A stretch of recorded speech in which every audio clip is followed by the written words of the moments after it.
Mazmur 133 itu, ya. Betapa baik dan indahnya bila saudara-saudara duduk bersama. Bahasa aslinya bukan duduk, tinggal bersama. Dwell together. Ya, in unity, di dalam kesatuan. Bukan persatuan, dalam kesatuan. Seperti minyak yang baik di atas kepala, meleleh ke janggut, yang meleleh ke janggut Harun dan ke leher jubahnya. Seperti apa? Embun. Seperti embun dari Gunung Hermon. Gunung Hermon itu gunung tertinggi di Israel. Yang turun ke atas bukit-bukit Sion. Gunung ini bukit ya.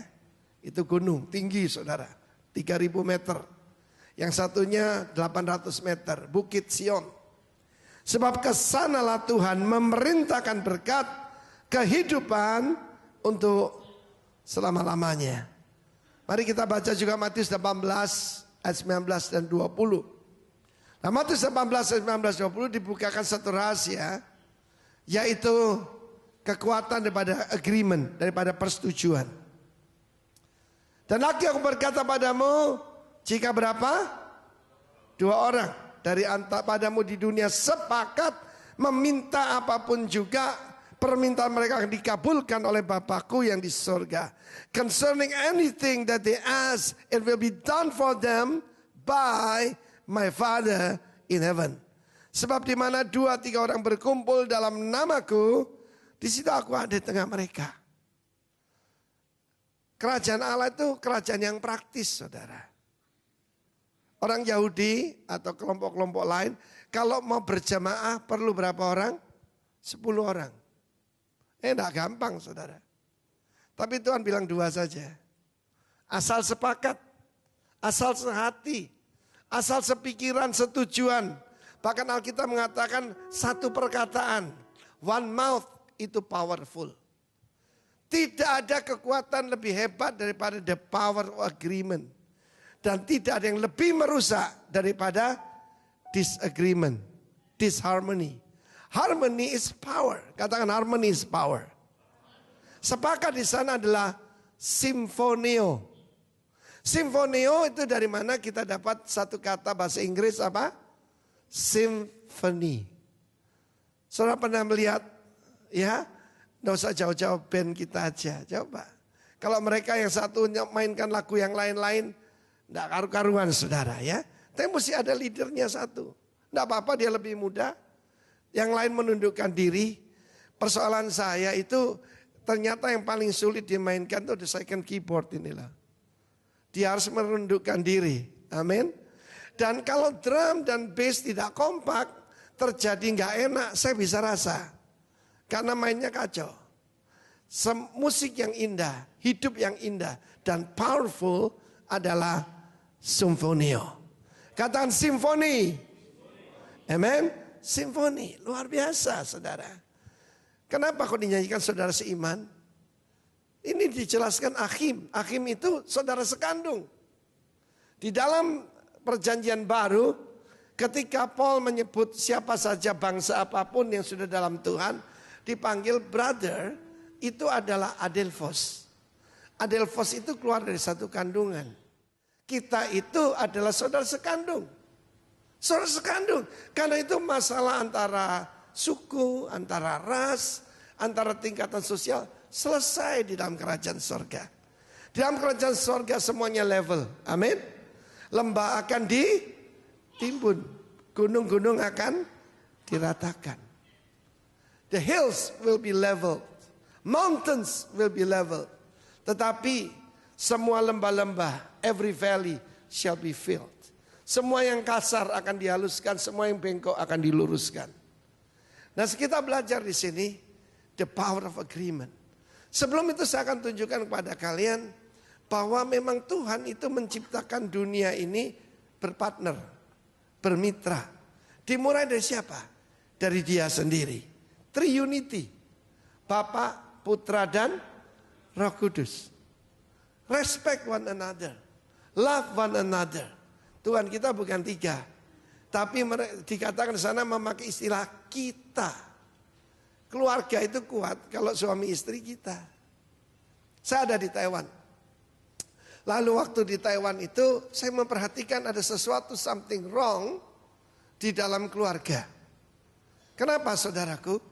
Sebab uangnya sendiri-sendiri. Suami kerja sendiri, istri kerja sendiri. Uangmu, uangku, uangmu, uangmu. Tapi kebanyakan pria itu begini. Uangku, uangmu, uangku. Tetapi zaman sekarang juga banyak wanita sadis seperti itu. Semua masalah dimulai dengan aku. Semua masalah dimulai dengan apa? Aku. Tetapi semua kekuatan dimulai dengan kita. Baiklah kita. Kejadian 1:26. Baiklah kita menjadikan manusia menurut rupa dan gambar kita. Contoh yang kedua adalah Adam dan Hawa. Tuhan sudah menetapkan pria dan wanita. Pria itu, suami itu ish, wanita isya. Isya is a man with a womb. Pria dengan alat reproduksi. Jadi keduanya complement one another. Tuhan tidak menciptakan untuk bersaing. Sering saya katakan suami istri itu untuk duet, tidak untuk duel, saudaraku ya. Tetapi banyak keluarga itu saingan. Suami istri saingan, bodoh sekali. Tuhan menetapkan untuk bermitra. Kita lihat Kain dan Habel. Apa profesi daripada Kain? Dia petani. Bagaimana dengan Habel? Dia peternak. Mereka saling membutuhkan. Betul? Tetapi membutuhkan kerendahan hati untuk berkata, di Habel rupanya salah saya kalau mempersembahkan hasil bumi, kan bumi terkutuk. Bumi itu terkutuk sampai zaman Nuh. Dulu bumi itu yang keluar itu cuma onak duri. Binatang yang asalnya harmoni, saling menerkam, saling membunuh. Termasuk manusia. Panas hati daripada Kain. Ketika Tuhan menerima persembahan Habel. Dan tidak menerima persembahannya. Karena sebelum Adam dan Hawa keluar, Tuhan menyembelih seekor binatang. Dan jaket kulitnya dipakaikan kepada Adam dan Hawa. Kain membutuhkan Habel. Habel membutuhkan Kain. Memang Tuhan sudah menciptakan begitu. Ya, seorang saudara itu diciptakan untuk masa kesukaran. Ya, seorang saudara, bayangkan saudara kandungmu ya. Seorang saudara diciptakan untuk masa kesukaran. Coba kita lihat ada satu ayat yang indah sekali. Ayat 17 ayat 17. Ada beberapa terjemahan di situ. Seorang sahabat menaruh kasih 24/7, 24 jam sehari, 7 hari seminggu. Dan menjadi seorang saudara dalam kesukaran. Jadi itu ada tingkatan sahabat, ada tingkatan saudara. Saudara lebih tinggi. A friend loves at all times. And a brother is born for adversity. Seorang saudara dilahirkan punya tugas. Nolong saudaranya dalam kesulitan. A friend loves at all times and is born. And as is a brother for adversity. Terjemahan bagus sekali. A friend shows his friendship at all times. It is for adversity that such a brother is born. Bagaimana hubunganmu? Tidak usah jauh-jauh lah dengan saudara kandungmu. Saya pernah mencoba mendamaikan kakak adik. Loh, saudara kandung loh ini. Adiknya dimasukkan penjara. Loh kenapa? Pak Arifin, kalau soal yang lain boleh. Tapi kalau soal mangkok nasi, saya tidak bisa. Wow, soal mangkok nasi. Kenapa soal mangkok nasi? Teman aja saling mentraktir. Adik lapar ya dikasih makan. Bukan dimasukin penjara. Saudara, a brother or a sister was born untuk masa sukar. Saya tidak mau bukan saudara. Masa sukar masih berlanjut saudara. Jangan cuma lihat statistik pertumbuhan ekonomi. Sepi di mana-mana. Kesulitan ekonomi di depan kita. Tapi seperti lagu yang kita nyanyikan tadi. Bahwa Tuhan kita lebih besar. Amin. Pertolongannya tidak pernah terlambat. Kita tunjukkan yang lain lagi adalah anak cucu daripada Kain, yaitu Lamek. Dia punya 2 istri. Saudara bisa lihat pasti ada trouble. Karena diciptakan itu satu pria, satu wanita. Saya seorang bapak rohani. Bapak rohani tuntutannya lebih dari saudara. Kenapa saudara itu rukun? Roh Kudus memberitahu pada saya, bapaknya ada di tengah-tengah mereka. Ketika bapaknya ada di tengah-tengah mereka, rukun. Masa kecil saya punya adik perempuan, anaknya nakal, suka ganggu saya, saudara. Jadi kalau kita makan, dia tendang kaki saya. Ketika saya balas, dia teriak, "Papi!" Dia lapor papa saya, katanya saya yang nendang, saudara. Padahal dia yang mulai, nakal sekali. Tetapi itu saat-saat indah. Kenapa? Bapaknya ada di tengah-tengah mereka. Haleluya. Bagaimana dengan anak-anak daripada Lamek? Yang pertama, Yabal itu adalah seorang peternak. Yubal pemain musik. Saya bilang, Tuhan, kesalahan paling besar dalam hidup saya adalah kalau dulu disuruh belajar piano oleh mama saya pura-pura tidur atau main layangan. Tapi saya tahu buat apa saya iri hati. Karena semua orang punya karunia masing-masing. Dan juga Tubal Kain. Tubal Kain itu pandai besi. Coba saya mau tanya, peternak perlu enggak pandai besi? Oh, sangat perlu. Coba saudaraku, petani tanpa traktor, bagaimana saudara? Tetapi juga entertainment itu penting. Yang tukang besi enggak bisa lah main perkusi, belum tentu. Meskipun dia bisa main palu. Setiap orang ada karunianya. Dan paling sedikit ada satu karunianya. Saya cerita tentang adik saya Pak Andrian. Pak Andrian ini punya keterampilan yang luar biasa yang saya tidak punya. Ya, saya tadi waktu mandi saya ingat waktu kecil. Dia itu membuat layang-layang, saudara. Layang-layang kita tidak usah beli, dia bikin lebih bagus. Ekornya tuh bisa 7 meter, saudara. Ku ambil bulu sebatang, ku potong sama panjang. Ku raut dan ku timbang dengan benang. Ku jadikan layang-layang. Saya coba bikin layang-layang. Saya coba, saudara. Saya niru dia, saya bikin. Saudara tahu yang terjadi, begitu dinaikkan layangannya miring begini, saudara. Karunia beda-beda. Jadi apa yang saya lakukan? Saya just enjoy. Menari, menyanyi, saya tinggal naikkan layang-layang. Dia yang bikin. Tapi waktu kecil, kita selalu bersaing. Bahkan kita pernah balapan, saudara. Saya pikir kita ini bodoh sekali. Saya balapan dengan dia di tengah-tengah. Dulu ada tram di Surabaya ini. Meleset sedikit mati kita, saudara. Itulah waktu kita masih kecil, belum dewasa. Maka kita bersaing. Aku juga bisa, aku tidak kalah dengan kamu. Udah gede, tahu. Ada kebutuhan masing-masing. Mulai kapan kita tidak lagi bersaing? Ketika kita dapat kakak adik. Ya, dia dapat pacar cantik, saya dapat istri macan.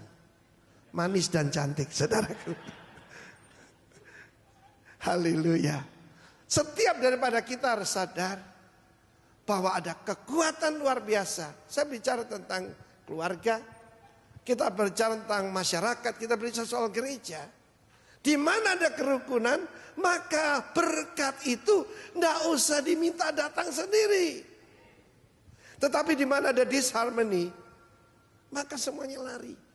Orang dunia yang belum kenal Tuhan saja tahu kerukunan mendatangkan berkat, barokah katanya. Di mana ada kerukunan. Jadi mulai hari ini, jangan ada lagi saudara yang memandang dirimu dari ras tertentu, dari suku tertentu lebih hebat daripada yang lain.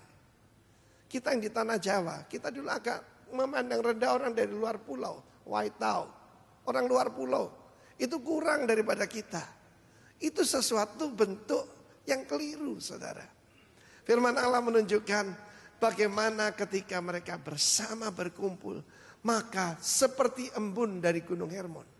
Roh Kudus, hadirat Tuhan, digambarkan seperti embun dan seperti minyak yang meleleh dari janggutnya Harun. Janggut selalu menggambarkan apa? Kedewasaan, betul nggak?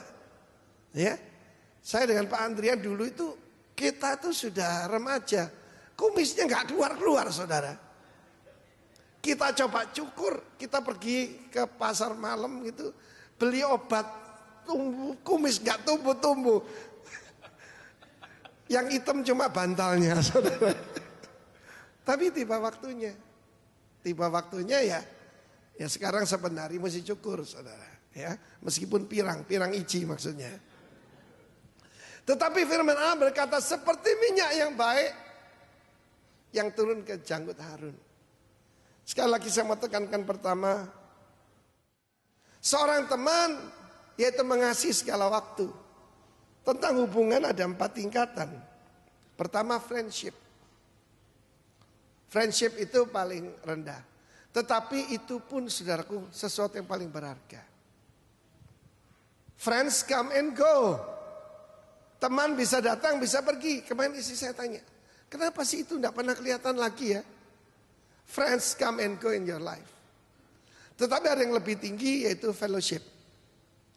Persekutuan. Di dalam perjamuan kudus kita meneguhkan persekutuan dengan Tuhan dan satu dengan yang lain. Yang ketiga, bermitra, partnership. Tapi yang keempat paling tinggi yaitu covenant, perjanjian darah. Saudara dan saya terikat perjanjian darah. Amin. Karena itu sejak jemaat ini berdiri, saya canangkan bertengkar itu haram. Saudara, banyak orang mengatakan bertengkar itu biasa. Bahkan tanda suami istri katanya itu bumbu untuk cinta. Bohong, saudara. Bertengkar itu seperti membuka jalan air. Begitu tanggul itu keluar air sedikit aja, jebol tanggulnya. Kekuatan air itu luar biasa. Firman Allah menunjukkan bagaimana a friend is friendly and love at all times. Tetapi khusus saudara, apalagi saudara perjanjian darah, itu saudaraku hubungannya luar biasa. Apa yang paling berharga dalam hidup ini? Sahabat.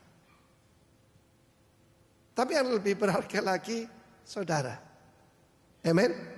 Dan di dalam Tuhan kita ini adalah brethren. Kita ini saudara, bukan saudara seiman. Mulai sekarang nyanyinya lagu jangan keliru lagi. Apabila saudara semua hidup dalam. Nah ini, apa bedanya kesatuan dengan persatuan? Sama atau tidak? Negara Kesatuan Republik Indonesia. Ya, dengan Republik Indonesia Serikat. Beda gak? Amerika itu Amerika Serikat. Jadi setiap daerah itu punya polisi beda-beda. Ya. Tetapi kita negara kesatuan. Suami istri itu kesatuan. Dan firman Allah mengatakan dalam kesatuan, in unity. In unity, to dwell in unity. To dwell, to live together. Dalam kesatuan. Saudara, waktu masuk sini Tuhan tunjukkan saya angka 1 besar. 1 itu luar biasa. 1 itu adalah angkanya Tuhan memang. Tetapi juga 1 coba. Sehati, sepikir, seperkataan. Kita kalau sudah menikah lama seperti saya dengan istri, kita tuh pacaran 43 tahun. Nikah 39 tahun. Itu jadi sama, saudara. Kesukaannya sama, yang tidak suka itu sama, segalanya sama, saudara. Ini luar biasa. Kita punya ipar saudara, yaitu kembar, saudara. Yang satunya pincang, satunya juga pincang. Satunya mobilnya ditabrak, satunya juga. Pokoknya sama. Dengarkan baik-baik. Tetapi seragam itu bukan kesatuan. Kita seragam hari ini pakai batik, saudara. Saya kemarin tanya, Bu Lili, seragamnya apa? Saya harus menyesuaikan. Kalau saya pakai jas kan aneh sendiri. Kita pakai baju terbaik di dunia itu batik, saudaraku. Amin. Tetapi ada lebih tinggi dari friendship, itu fellowship. Amin. Partnership. Dan yang lebih tinggi adalah covenant. Saya akan mengajak kita terlebih dahulu melihat Kisah Rasul 1 ayat 13. Dalam Kisah Rasul pasal 1 ayat 13. Nah sekarang setelah dewasa, saya tahu saya butuh Pak Andrian butuh saya. Sebab karunianya beda-beda. Ya, kelebihannya beda-beda. Dia jago tenis meja. Saya juga belajar, tapi dia lebih hebat. Kalau ada pertandingan sekolah dia yang mengajukan, bukan saya. Tapi kalau banting-bantingan menang saya. Saya tukang berkelahi, ya kan? Dia ini anak baik, saudaraku. Satu hari saya bilang, kita harus sama. Ayo belajar judo sama-sama saya. Baru latihan pertama, boyokku loro kabeh. Karunianya beda-beda. Saling membutuhkan. Amin. Kisah Rasul 1 ayat 13. Ini diterapkan oleh murid-murid ketika Tuhan Yesus naik ke surga. Amin. Haleluya. Kita baca Kisah Rasul 1 ayat ke-13. Silakan ditampilkan. Katakan kesatuan. Simfoni. Amin. Pada waktu itu ada 500 pasang mata melihat Tuhan Yesus naik ke surga. Lalu Petrus buat pengumuman. Kita akan kumpul yuk. Kumpul di satu loteng atas di Yerusalem. Mereka sudah tahu tempat itu. Tempat itu diperkirakan adalah rumah daripada Maria, ibu daripada Markus. Loteng atas besar. Dan pada saat itu dia katakan, apa yang kita lakukan Petrus? Menantikan janji Tuhan. Menantikan janji Bapa. Nggak enak di sana zaman dulu kan tidak ada banyak toilet modern seperti sekarang. Paling enak itu kalau pergi ke Jepang, saudara. Waduh, toiletnya itu saudara, begitu kita masuk, set, buka sendiri. Shhh. Dan sudah panas saudara. Apalagi waktu saya ke sana itu bulan Oktober. Di luar kan dingin. Waduh, enak sekali. Lalu tidak perlu repot-repot, saudara tinggal dipencet. Mau seberapa kerasnya dan terakhir ada itu saudara dryernya. Jadi kita lama-lama di sana. Tapi zaman itu nggak ada. Cuma satu kamar plong, tidak ada apa-apanya. Cuma 120 orang yang menyanggupi. Ayat 13. Setelah mereka tiba di kota, naiklah mereka ke ruang atas tempat mereka menumpang. Mereka itu adalah siapa? Petrus dan Yohanes. Perhatikan dan. Dalam Alkitab itu ada perkataan dan. Kai bahasa Greeknya. Petrus, ya, Petrus, Kai, Yohanes, Yakobus dan Andreas, Filipus dan Thomas, Bartolomeus dan Matius, Yakobus bin Alfius dan Simon orang Selot dan Yudas bin Yakobus. Mereka semua bertekun dengan sehati dalam doa bersama-sama dan beberapa perempuan serta Maria ibu Yesus dengan saudara-saudara Yesus in one accord. In one accord ini istilah musik. Homotimadon, satu pikiran, one accord. Coba sekarang tidak usah diberitahu, kalian mainkan akord yang ada di pikiran kalian. 3 pemusik ini, silakan. Mainkan masing-masing, tidak usah ngomong. Loh ya, tidak usah ngomong, sudah kamu mainkan bareng, saya hitung 3 ya. Mainkan saja. Kamu pilih sendiri akordmu. 1, 2, 3. Kok bisa sama yang ini? Ini artinya sehati, yang itu tidak. Amin. Dia in one accord. Ya, tadi soalnya matanya ngelirik situ. Kamu tidak kelihatan. Sebagai contoh saudara. Kalau tidak one accord, no power. Sehati, sepikir. Mereka di sana tidak ada agenda lain kecuali satu, menantikan Tuhan. Dan perhatikan, Petrus dan Yohanes, selama ini mereka itu bersaing. Yesus itu pergi ke Yerusalem, mestinya mereka itu prihatin kan. Gurunya mau disalib. Mereka bertengkar siapa yang lebih hebat. Siapa yang lebih hebat?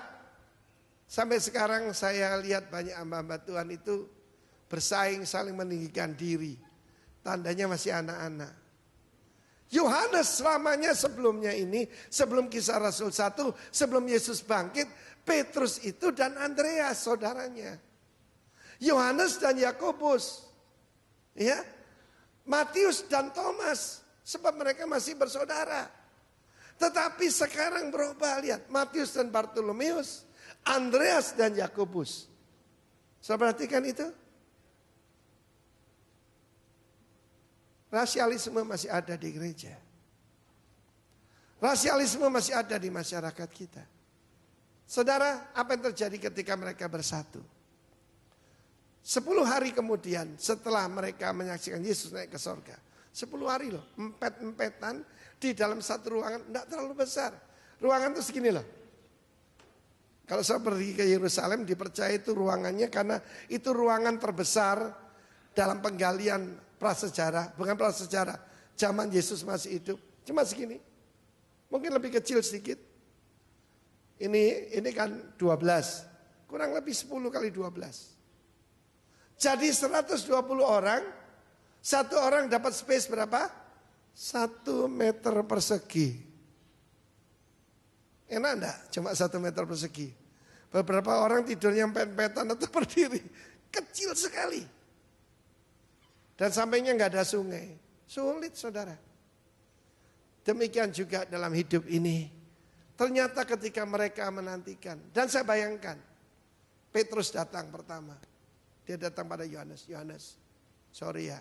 Aku ini terkenal si mulut besar. Aku sering memegahkan diri. Maafkan saya ya. Yohanes berkata enggak apa-apa. Kamu cuma mulut besar.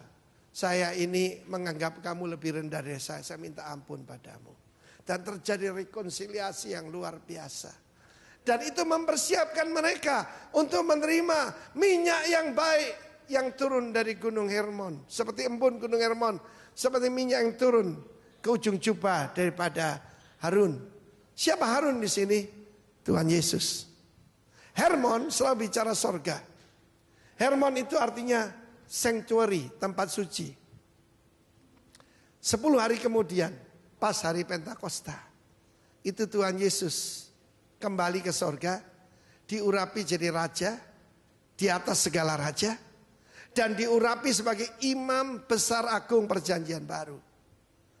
Pada waktu diurapi sebagai imam besar, maka minyak urapan itu dituangkan di atas kepala daripada Harun. Tidak sedikit saudara, saya kalau doakan orang ya paling tak teleti minyak begini, tak kasih tanda salib. Ini ditumpahkan di atas kepalanya, turun ke janggutnya, sampai ujung jubahnya. Jubah berbicara soal kebenaran. Sampai ujung jubahnya. Memang kepala ada di sorga, tubuhnya ada di bumi. Cuma 120 orang. Mereka ada di bumi, di kota Yerusalem. Sedang menantikan. Dan luar biasa saudara. Seperti minyak yang baik. Apakah minyak yang baik itu? Keluaran 30. Dalam kitab Keluaran pasal 30. Kita melihat itu adalah minyak urapan yang mahal itu. Minyak urapan yang sangat mahal. Silakan ditampilkan. Ambillah rempah-rempah pilihan. Mur tetesan. 500 sikal. Kayu manis yang harum. Setengah.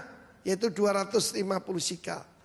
250 sikal dan tebu yang baik. Sweet cane, tebu yang manis, 250 sikal. Ayat berikutnya. Dan kayu teja 500 sikal. Ditimbang menurut sikal kudus. Dan minyak zaitun 1 hin. Lihat sini. 4 macam bahan pertama itu adalah disinfektan. Untuk membunuh bakteri. Ketika kamu diurapi, bakteri-bakteri mati. Bakteri najis, bakteri sombong, bakteri dosa. Itu saudaraku. Dan juga minyak zaitun dalam Alkitab selalu berbicara apa? Kesembuhan. Berbicara healing, health, kesehatan. Dan kalau ada burung merpati membawa tunas zaitun, lambang apa? Shalom. Katakan shalom. Perdamaian. Dan minyak zaitun selalu juga gambaran joy, Sukacita. Tidak heran kalau orang dipenuhi Roh Kudus itu tertawa, saudara. Sukacita. Saya punya pengalaman sebelum ada zaman holy laughter.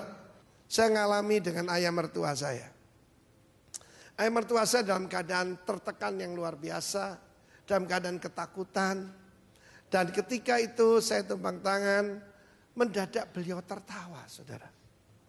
Dia tertawa terbahak-bahak. Dan saya tahu ayah mertua saya tidak modelnya seperti itu.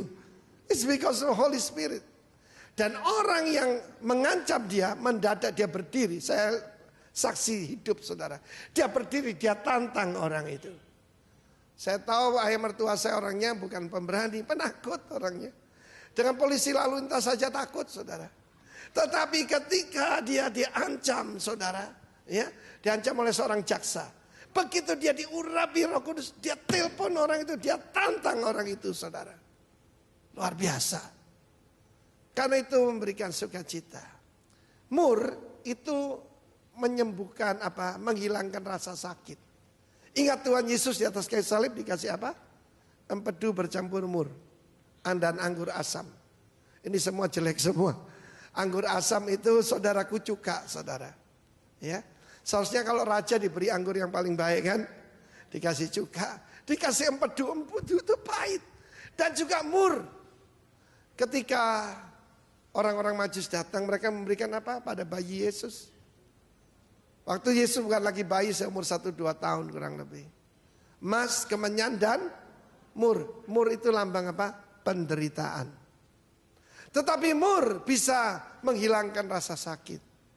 Beberapa saudara hari ini, engkau berkata, Pak, sakitnya tuh di sini, Pak. Perkataan suami, perkataan mertua, menyakitkan. Tetapi mur akan menyembuhkan kalian. Yang kedua dikatakan seperti sinamon. Kayu sinamon itu banyak gunanya, saudara. Saya pernah, boleh coba di rumah air panas, kasih kayu manis. Enak rasanya kayak teh. Dan itu sehat, saudara. Dan saya percaya ini semua, yang satu lagi kayu tebu manis. Tebu manis membuat seseorang menjadi manis, saudaraku. Ya, orang kalau pahit itu pasti medit, saudara. Saya punya banyak kesaksian. Orang kalau diurapi, yang asalnya medit jadi murah hati. Betul. Ya, jadi pagi hari ini mari minta urapan yang baru dari Tuhan. Menghilangkan rasa sakit, membuat kita jadi manis. Dan juga memang khususnya saudara, sinamon itu banyak sekali gunanya. Yang satu lagi kayu teja itu ada sifatnya bisa membuat menyala. Yang sudah lemes-lemes, yang sudah teler, gembala komsel yang sudah mulai dingin akan menyala kembali. Saya tanya Tuhan, apa yang dibutuhkan umatmu? New anointing. Pengurapan yang baru. Tapi rahasianya adalah hidup dalam harmoni. Jadi mulai sekarang saya mau beritahu, kesatuan itu luar biasa. Amin. Tetapi sebaliknya, disharmoni akan menghancurkan. Pertengkaran yang kecil bisa merusak semuanya. Saya sering konseling suami istri. Hal-hal kecil, hal-hal bodoh bisa jadi ribut besar. Satu hari ada ekspatriat dari Jerman, dokter, membangun villa di Bali, orang kaya kan. Istrinya itu dulu adalah juru rawat di situ, ya, nurse, lalu cinlok cinta lokasi. Dan istrinya ini orang Indonesia yang jadi warga negara Jerman. Waktu mereka membangun rumah ribut soal apa? Jendela, saudara. Ya, sebelumnya sudah terjadi pertengkaran, tapi soal jendela jadi ribut besar. Orang Jerman itu, saya perhatikan rumah-rumah di Eropa, jendelanya itu menghadap ke dalam. Supaya juga mudah membersihkan, ya kan? Orang Indonesia jendelanya buka mana? Buka luar, ya kan? Orang sana mencegah hawa dingin tidak masuk. Orang Indonesia kepanasan minta udara luar masuk. Dokter ini berkata, jendela buka ke dalam. Isinya berkata, sirdum. Sirdum itu goblok sekali. Jendela itu buka luar. Berkelahi masuk dalam, keluar, ke dalam keluar. Cerai saudara. Benar-benar cerai. Gara-gara jendela saudara. Bukankah itu bodoh? Saudara tertawa karena saudara mentertawakan diri saudara sendiri. Firman Allah mengatakan seperti minyak yang baik. Yang dari kepala, ingat ya. Semua berkat ini, perhatikan, itu turun ke bawah. Minyak turun ke bawah. Berkat atas saudara karena rendah hati. Air selalu menuju ke tempat yang lebih rendah. Demikian juga dengan embun. Dari Gunung Hermon, turun ke atas bukit-bukit Zion. Apakah Zion itu? Zion itu artinya tempat yang gersang. Tanah gersang. Parched place. Tanah yang sudah lama tidak terkena air. Yang pecah-pecah. Itu menggambarkan hati manusia. Rindu. 500 orang melihat Yesus naik ke surga.